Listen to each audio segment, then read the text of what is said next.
Yes, gentlemen, before the ladies, I welcome you to this talk show. My fellow men and women, you are welcome. This is MCTV Nigeria. You are watching us live from our global headquarters here in the capital city of Europe. Just in case you are just seeing me for the very first time, like I said, this is MCTV. You call me MC.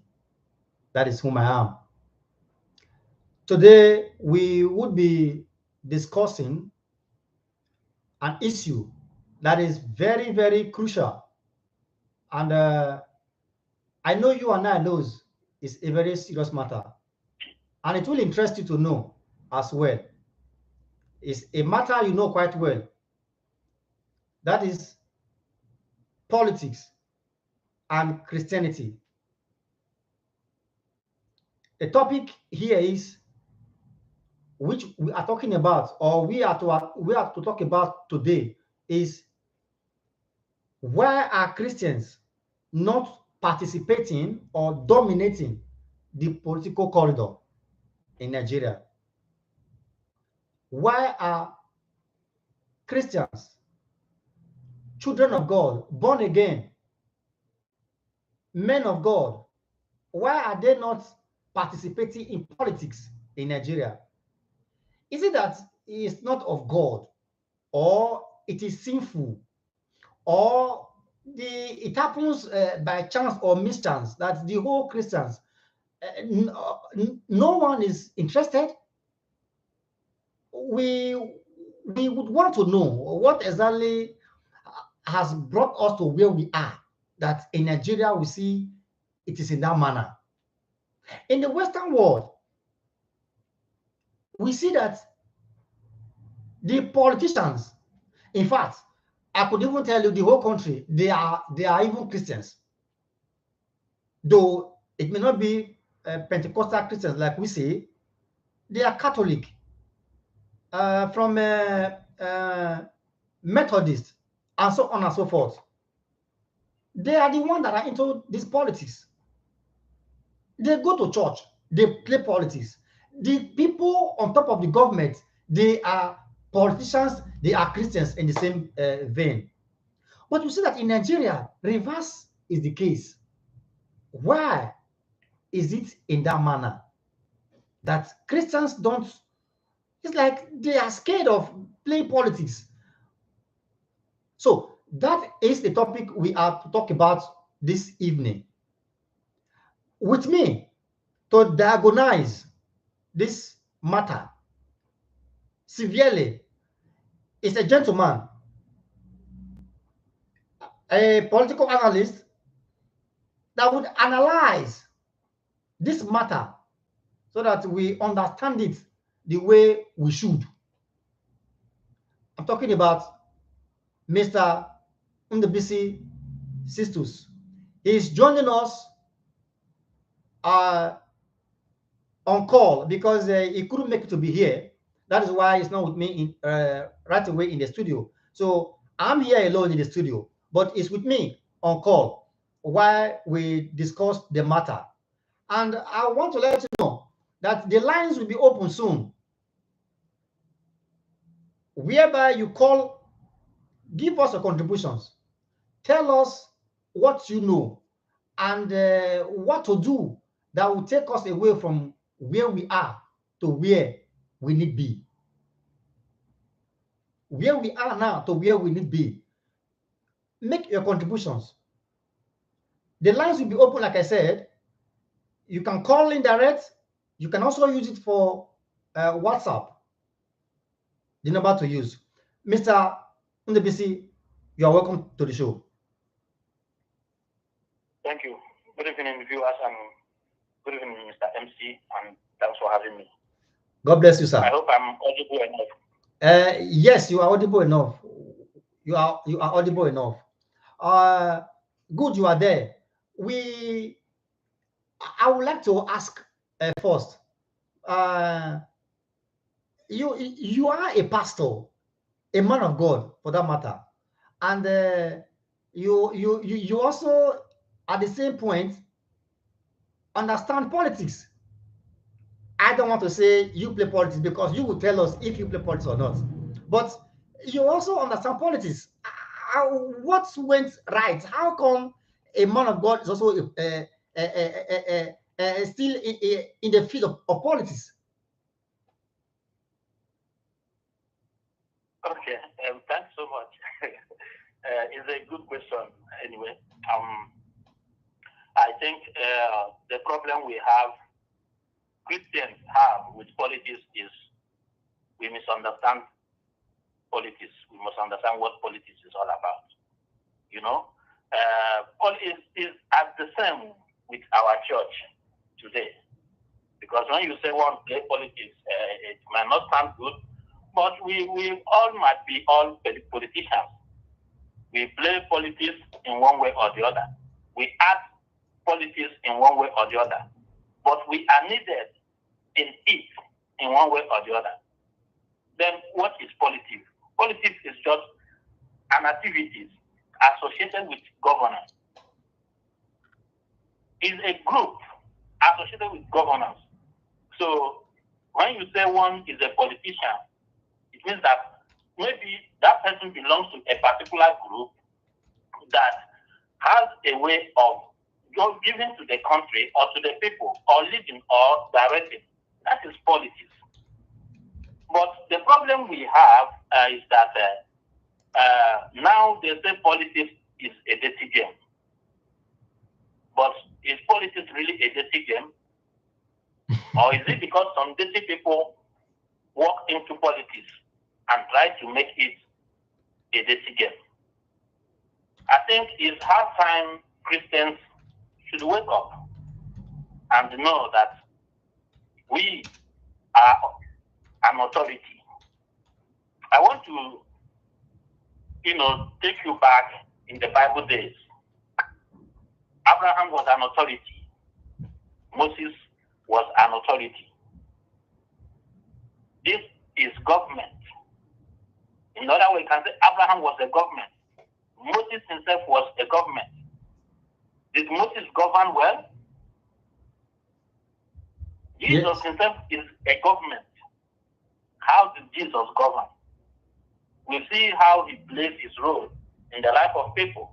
I think that is what every Christian is needed to do in our society today. To your question, why are Christians backsliding or running away from politics? I don't think you will like the answer. And I don't think that those listening from anywhere now will like the answer. But truth is bitter. Yes. By God's grace, I'm a gospel preacher. By God's grace, I have also traveled around the world, preaching the gospel, at least in more than 18 countries here in Europe, preaching the gospel. But at the same time, I try to look into things that matters in the society. How are we affected? And how have we gained from so many things? I believe when we are talking about politics, we are not talking about European politics, American politics, or Asian politics. We are talking about African politics, and we are talking about Nigeria. So as a Nigerian born and brought up, who lived in Abuja, worked with politicians before leaving the country 15 years ago, I think I should have one or two things to say concerning Nigerian politics and why Christians are not going into it. At first, I want you to know this truth. Your pastor or the GO of your church will rather make you an elder, a deacon, or a departmental leader in the church than allowing you to go for local government councillor, local government chairman, House of Assembly, or House of Representatives.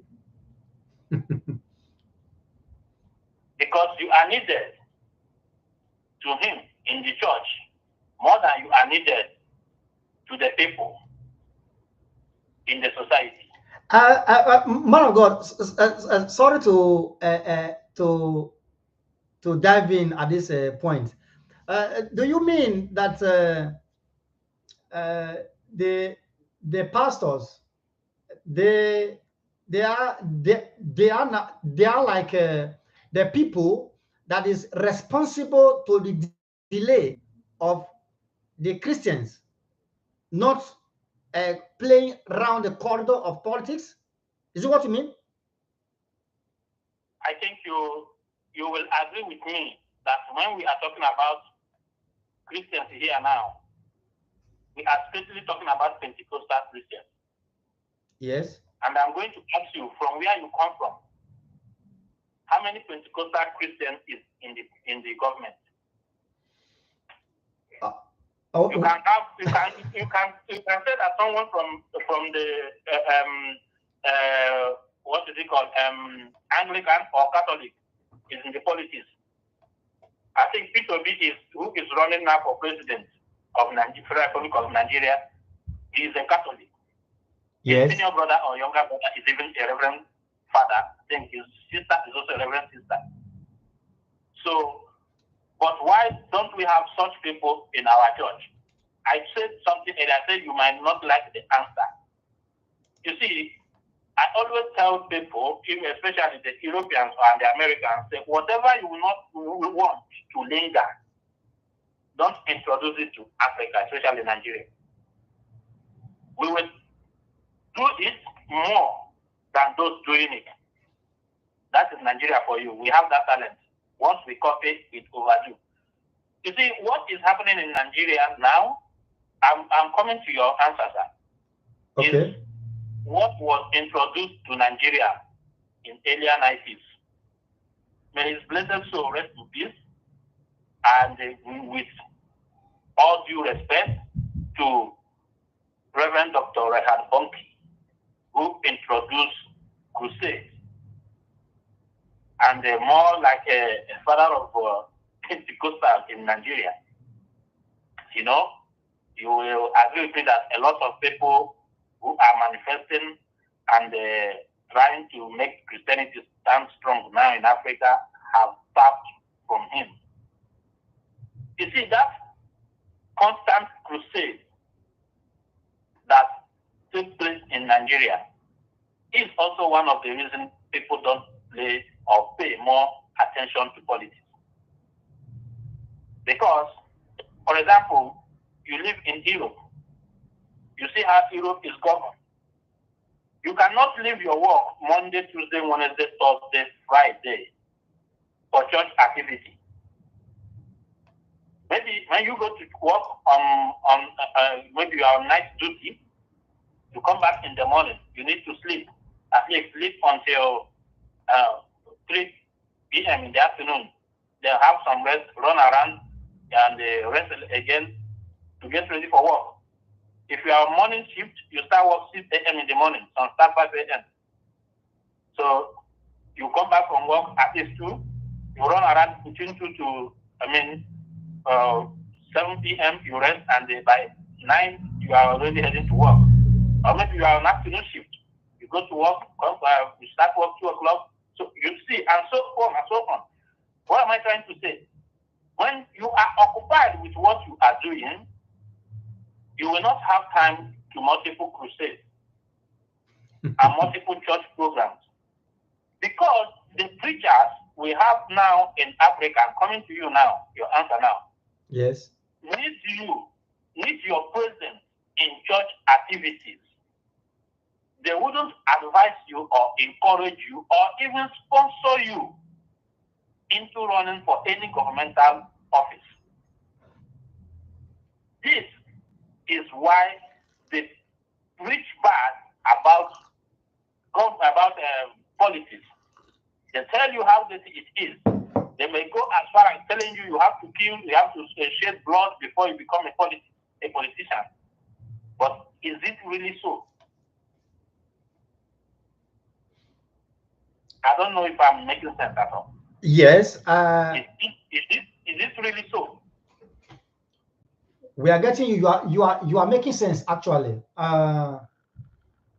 to a large extent, I concur with you that a part of the reasons why we are where we are is also from our, should I say, our forefathers or our religious leaders. That what they have inculcated in us, what they have built in us, what they have let us know, part of it, which is a foundation, is where we lay on till present. So, to what you have said in your analysis, I see it to be that you are not far from the truth.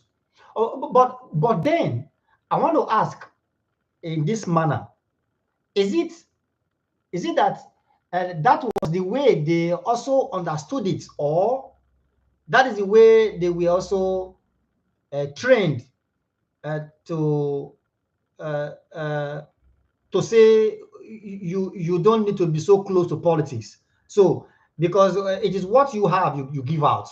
It is what you know, you also let others to know.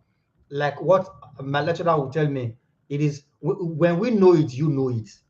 Okay, so is it the way that we also trained? That is the same way they are now training us, and they expect us perhaps to train further in that manner. Is it the way they were trained, or that is the way they knew it on their own? Yeah, you know, our people, the Igbos, used to say that Allah them Mm. That means there are people who are always benefiting when things are not properly done or working well or how it ought to work. You understand me? Okay. Some of them, these are, in fact, let me say that whatsoever we are doing in Christianity today is what we inherited from the earlier Christians. Okay. From those who introduced us into Pentecostalism. You understand me? Yes. Because they try to separate us from the people to the extent of separating us from our own immediate family. And you know, there is no way you can separate one from another if you have not painted that person red or dark. Yes. So definitely they have to inject something in us to see something and say that just that the way now everybody will say no wonder the devil is black. They have painted the devil black and have presented us a black devil, and the black are devil. So whatever, even including you yourself, sometimes you say no wonder the devil is black. Have you seen the devil? So because it's what has been injected into your brain, what has been installed into your brain, you take it that way. But we do respect to people like Reverend Chris Okotie and Tunde Bakare, those who understood that this thing called politics and what have been said about it is not really what it is. You know that Chris Okotie have run for presidential candidate, I think 3 times. You know. Yes. And Bakare has also, I think, once or twice. So why are they not encouraging their members also to do the same? One, a politician needs sponsor or finance. You understand? So they will not want to sponsor you or finance you. You know one thing about politics. Let's tell ourselves the truth. I used to tell people is a system of sustaining wealth, especially Nigerian politics. If you are a politician, even if it is a million naira you have, if you become a politician, your wealth is sustained. Yes. You understand me? Yes. So once you get into there, I used to tell people, forget who is going to run for the president. The money in Asorok, we are talking about Nigeria now. The money in Asorok is so empty that you will even forget you are born again. You understand me? So nobody will go there and come back empty-handed and say, I have served my people with good faith and with that, blah, blah, blah. Yeah, I hands off, I took nothing. You understand what I'm saying? Yes. You may do it in the local, you may do it in the state, but federal, man, what is there is so empty. So this is why they don't encourage you to go there. Because you running for that office, you will be missing church programs.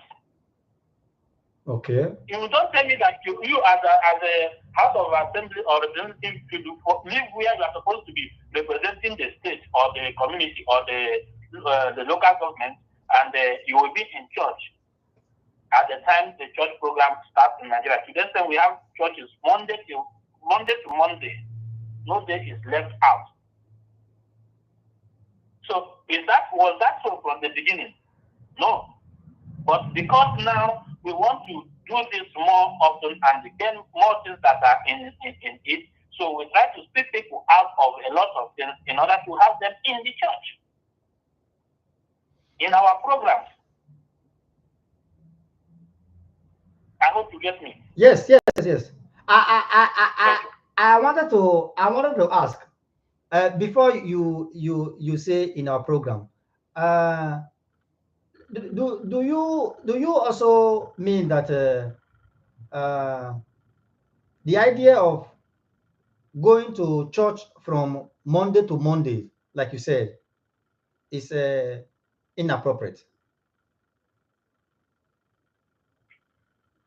How many days did God work? Well, if you ask me how many days did God work, that is to say, I will answer you as my Bible told me, 6 days. Okay. Then on the Sabbath day, he rested, right? Yes. And he made the Sabbath day holy, right? Yes. And from the beginning, Christians have been using the Sabbath day as the day of worship, have you? Yes. Then up to the time of Jesus Christ. Mm-hmm. And when you listen, when you read very well your scriptures, you will see that the Bible always says at the evening of the Sabbath.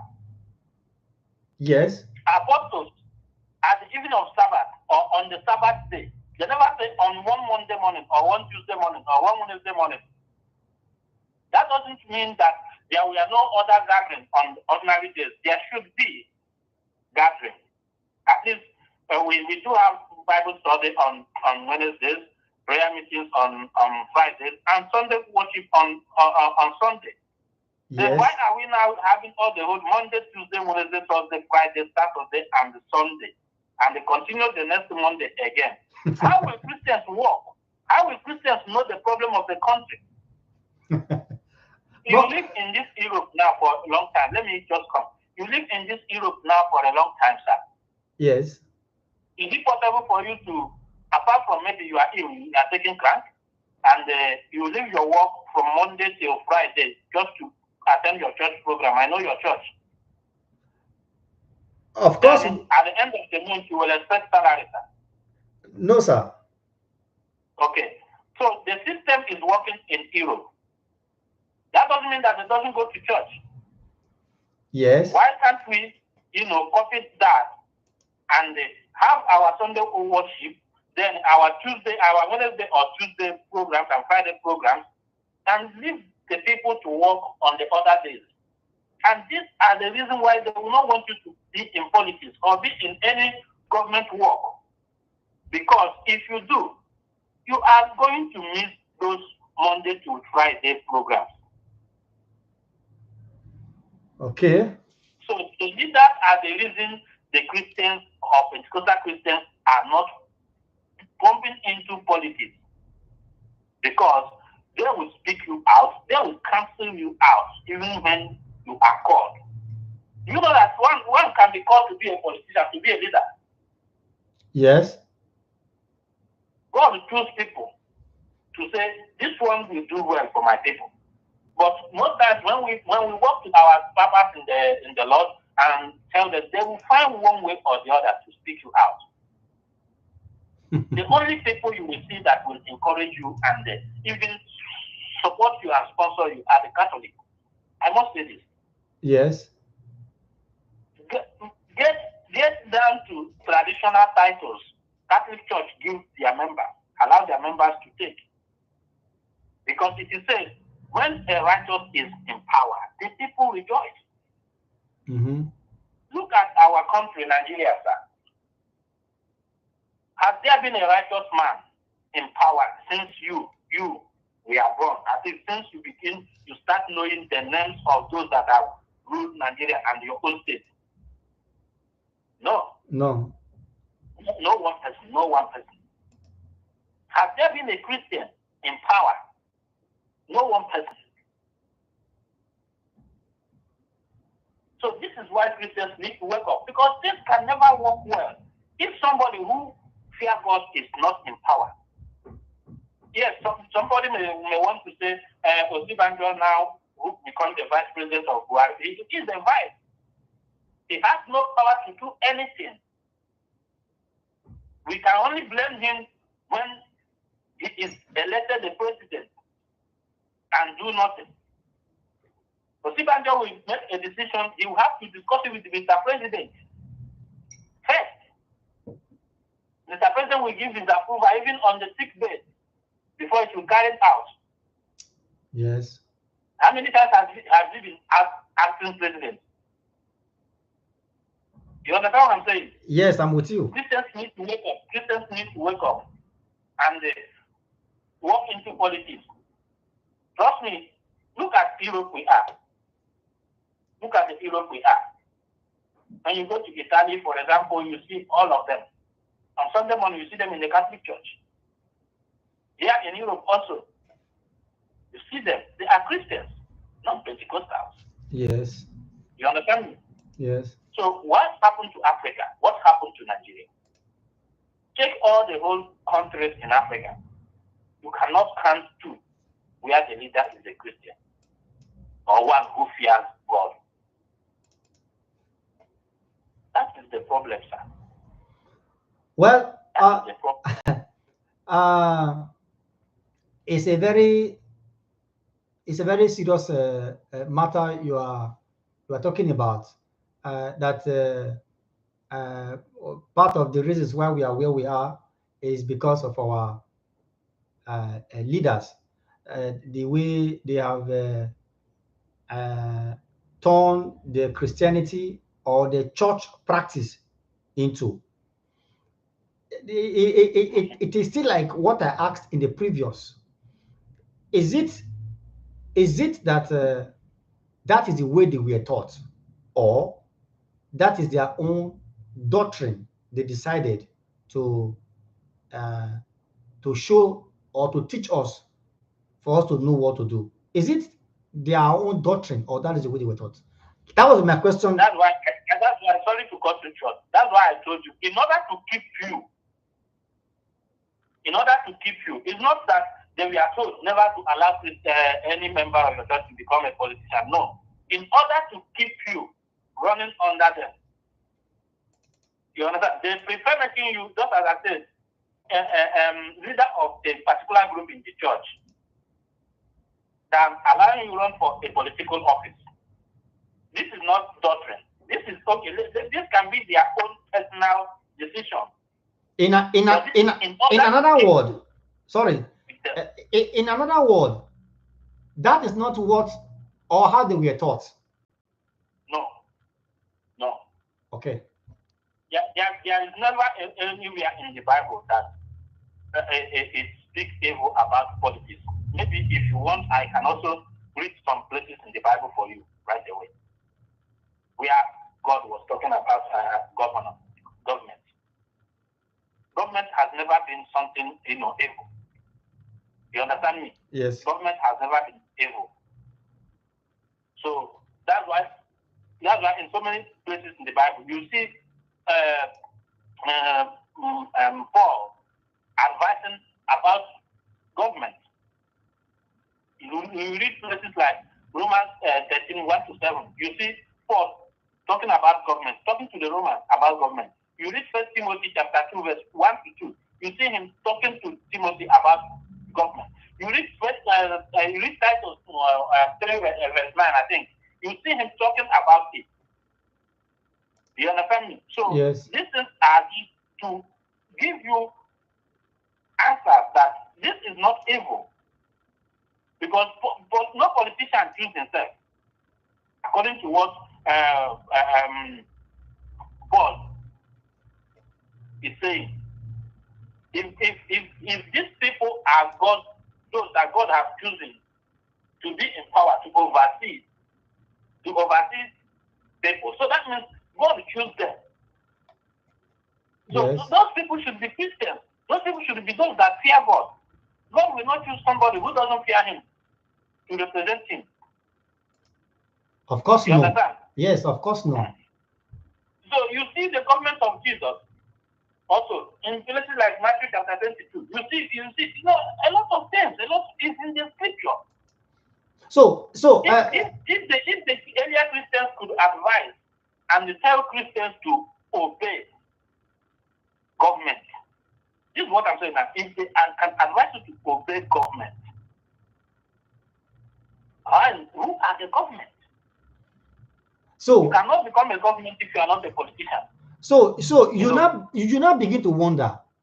You now begin to wonder how come we are where we are, that the present leaders or the present, what we may call the general overseers, the general superintendents, presidents, and founders.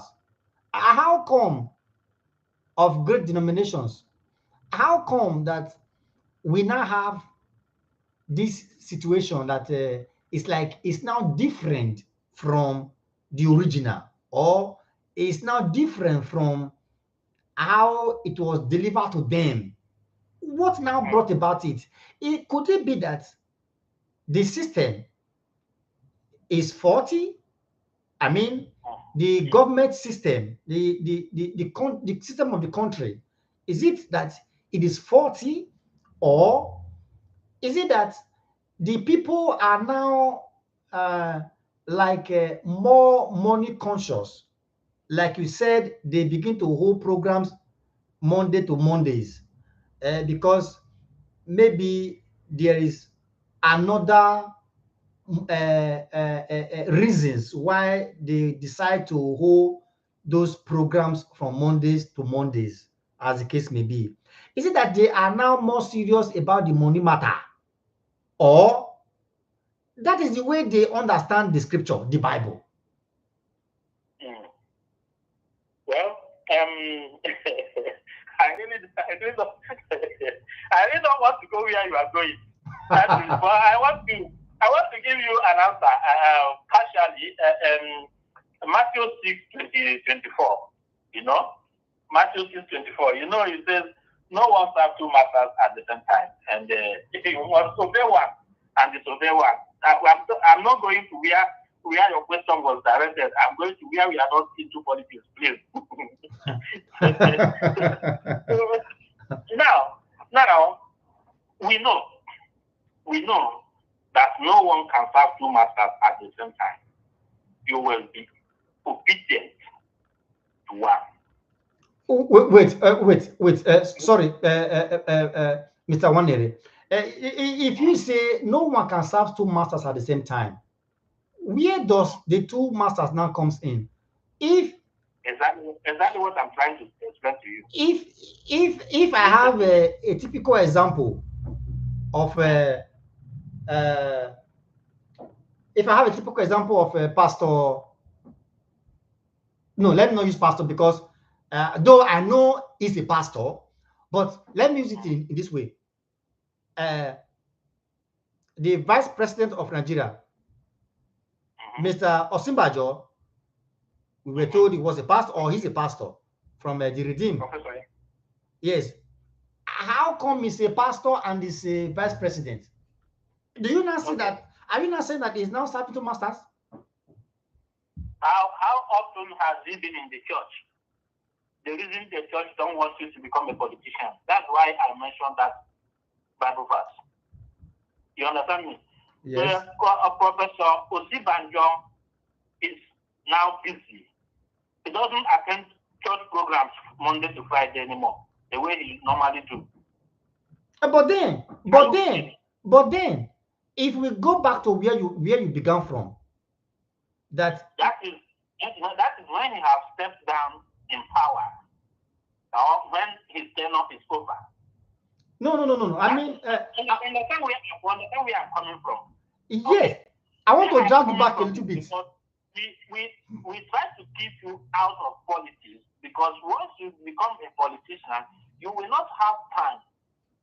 You will not have time for Monday to Friday programs. You may have time on Saturday or Sunday to come to church. But as a politician or as a leader, who much is given and the Lord is expected to deliver. You don't go to leave government's house and go to church on Monday, go to church on Tuesday, Wednesday, Thursday, Friday.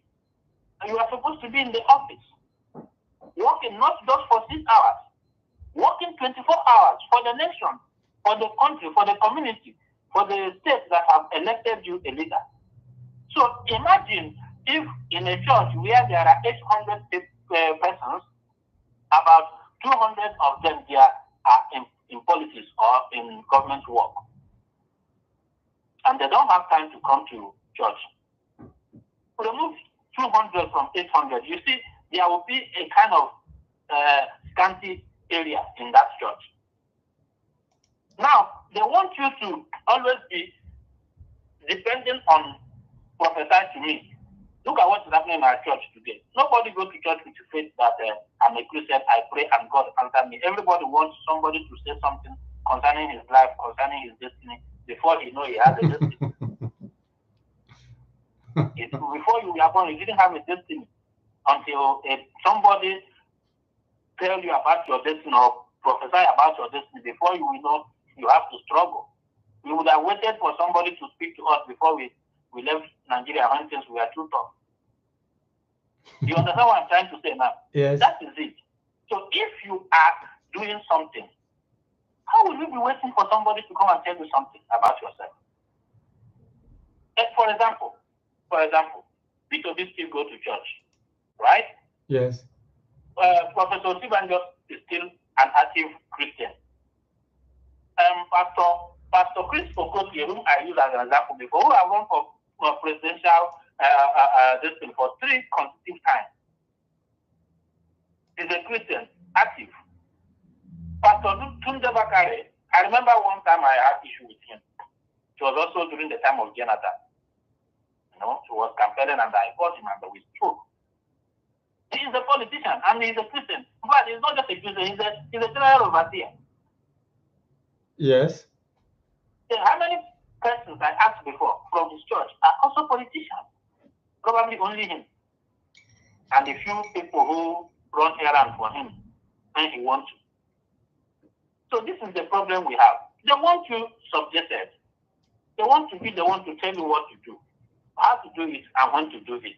And for them to do that, it has to be what they want you to do that you will do. Then the question is, if that is the case, that we don't want members to scanty in the church, that is why we don't encourage them to be in the politics. Why sometimes they complain because you say something when the righteous is on the throne or when the wicked is on the throne. So if the wicked now manage to be on the throne, Going back to 29 verse 2. yes, if the wicked now manage to be on the throne because you don't want people to be scanty in your church, why will you? Have we not been suffering? So if the wicked have we not been suffering? Check that for the last 8 years, my brother. How far with Nigeria? So if that is the suffering that we are finding ourselves now, why are we complaining? Okay. Wait, please, Mr. Waneri, before you answer that, I just want to tell our viewers, just in case you want to call in, the number to dial is 0049 1521 3242 555. I call again 0049 049 1521 3242 555. You can call us direct. You can also call us through WhatsApp. The number works for both WhatsApp and direct call, so that you can at least give us share your idea with us. Tell us why we are where we are, what to do, and when to do. So with me in the studio, like I said, is Mr. Ndubisi Sistus. Is here to diagnose the issue with us and to give us a better understanding. So, Mr. Ndubisi, go ahead. Okay. So, as I was saying before, if these people who have run into politics before tested it and did it more often, twice and 3 times, why are they now not allowing people from the same denomination they are to do the same? Why are they speaking them out? And why are Christians suffering today? It's because the wicked are in power, just as you asked earlier. Look at what is happening in Nigeria in the last 8 years. In the last 8 years. Yes. So, I know I have a call on this one. So look at what's happening in Nigeria in the last 8 years. It's because those in power are not the people of God. They don't fear God. And they don't care about human beings. You understand? Yes. These are those that say, if you perish, let them perish, let them perish. But imagine a Christian, a president. Then let's talk about any other religion as a vice. Remember, the one who is a president has authority over the one who is assisting him. Yes.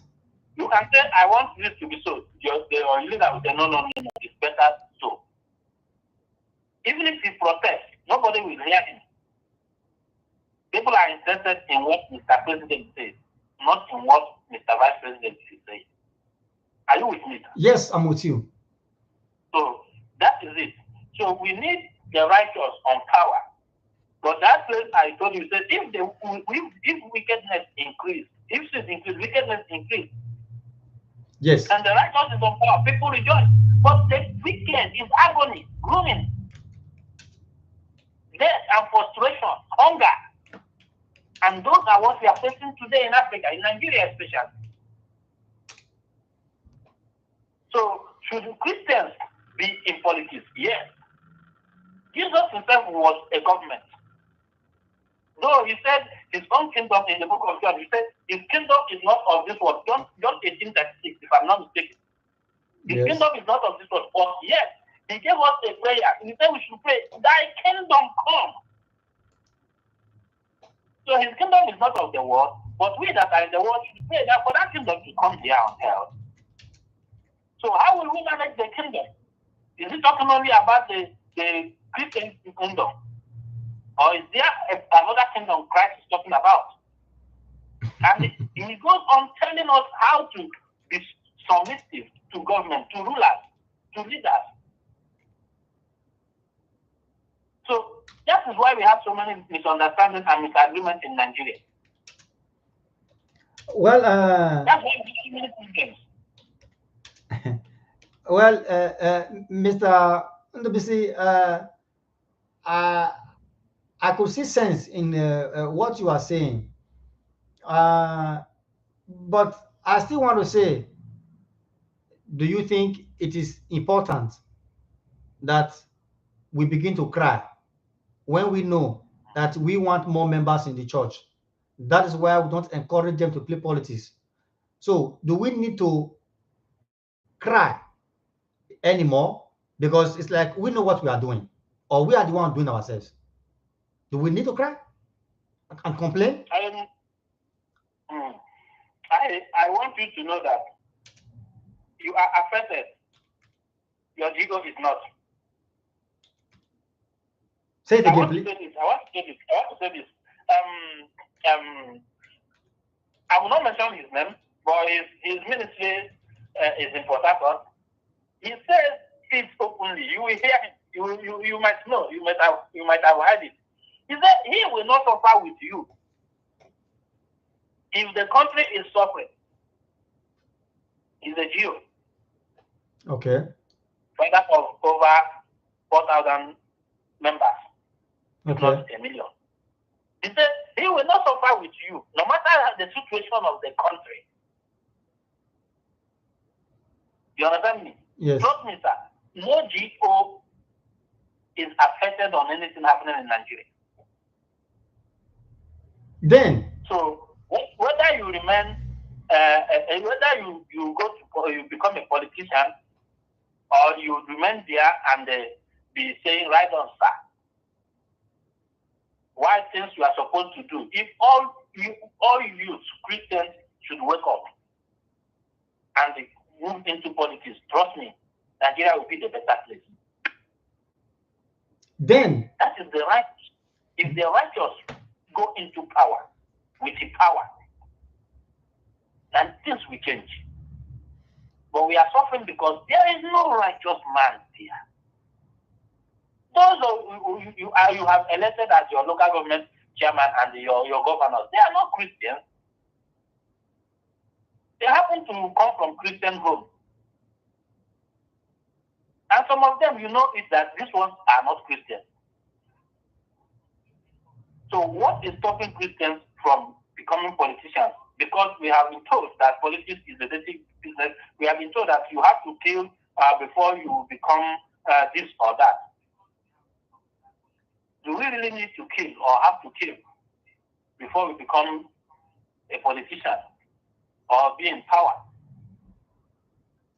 If you will ask those of our GOs who have attempted to become president. Well, we don't need to kill, actually. So why are we now running away from it? Why are we shying away from it? Good governance is our responsibility. If we don't do it, nobody will do it for us. Sir, sorry. God has given us the ability. Yeah, why you don't want to be a Christian as a politician, as a Christian, and you go to school to study political science. Politics. After you study political science, you will be in church looking for who to prophesy on your head. Is political science practiced in the church?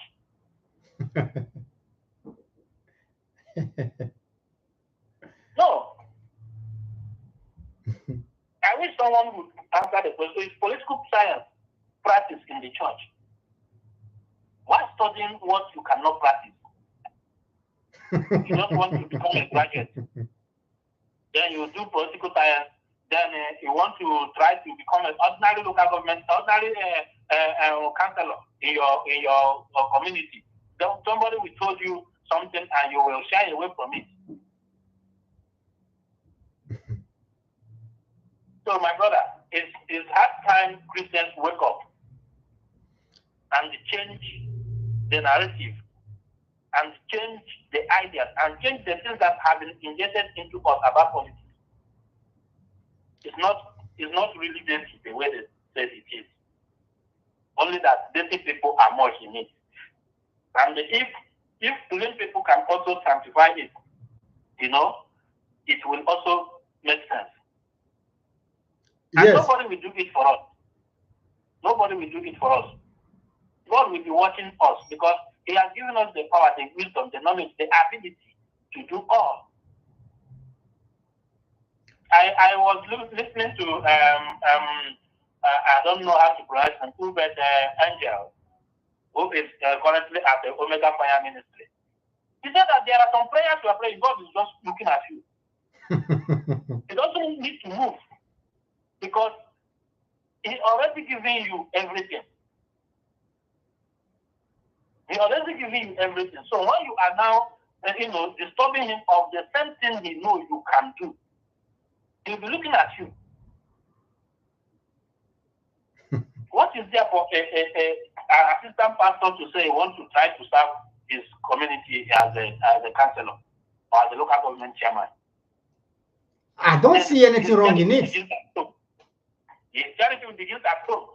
Maybe from there he will go to represent him as House of Representatives in the state. From there, the government. That is it. Little by little. You must not go and become a president or become a governor immediately. You start from somewhere. Not all of us will full church from Monday to Monday. We are in the church. I'm a preacher. I don't think anybody loves God more than I do, or love preaching the gospel more than I do. But I must also tell you what you need to do. We need to wake up.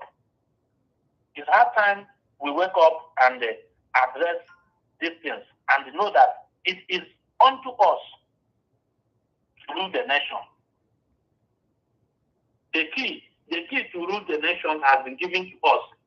So we should stop shying away from it. Yeah. You see, Paul telling us be submissive to rulers, to authorities. Then a Christian should always be submissive to an unbeliever. You understand me now? Yes. Because we are obeying the laws. Imagine we are obeying the laws that were imposed on us by non-Christians.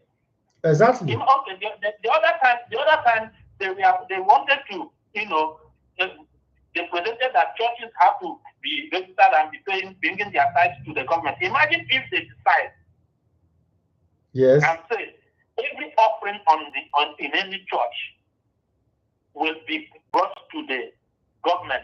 Now, in the House of Representatives or Assembly, where this issue will be discussed, no single born-again Christian is there. Of course. It's either Muslims who doesn't even want to hear anything good about Christianity, or non-Christians. Of course. Traditional. So who will defend Christians? Who is defending Christians in the House of Assembly and House of Representatives? In the Senate, who is defending them? So we spoke on the altar.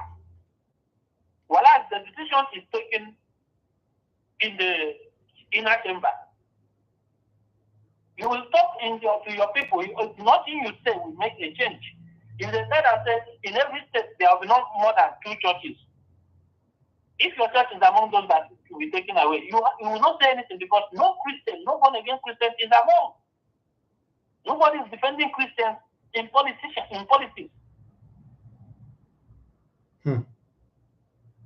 Imagine if the devil should enter into them to that extent.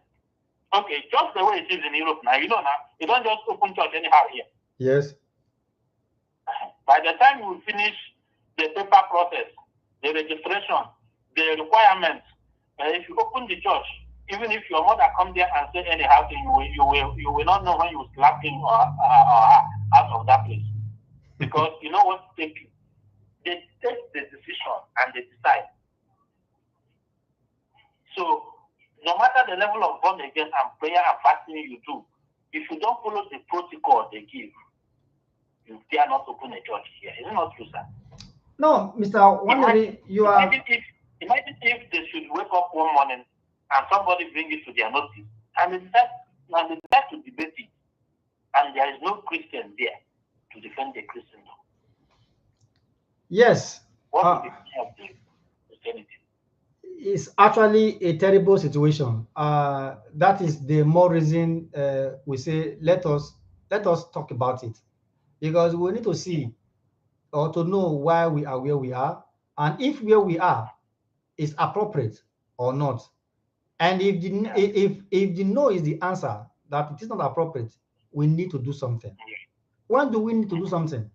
It's supposed to be now, because I know you are a man of God, or you are a pastor. You understand this very well, that the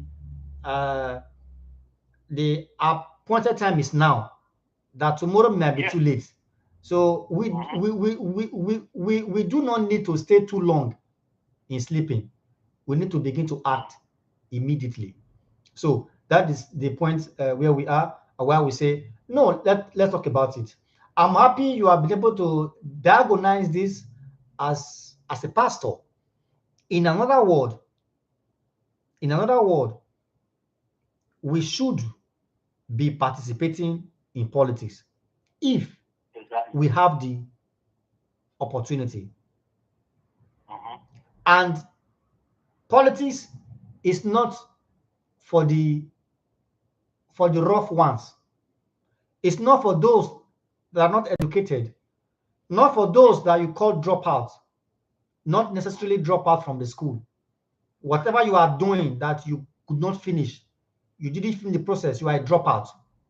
So if you are a dropout along the disciplinary lines, you drop out, you are a dropout. Dropout is dropout. So we shouldn't allow those dropouts to gather themselves in the power, in the corridor of power. I beg your pardon. It is important, it is good, it's of God that we, Yeah. the Christians, should dominate. Because if we believe if the righteous is on the throne, the people will rejoice. Then we have every reasons. Even if your GO tell you don't, you should be able to say yes, because that is what the scripture says. But the question is this, because we are closing in the next few minutes.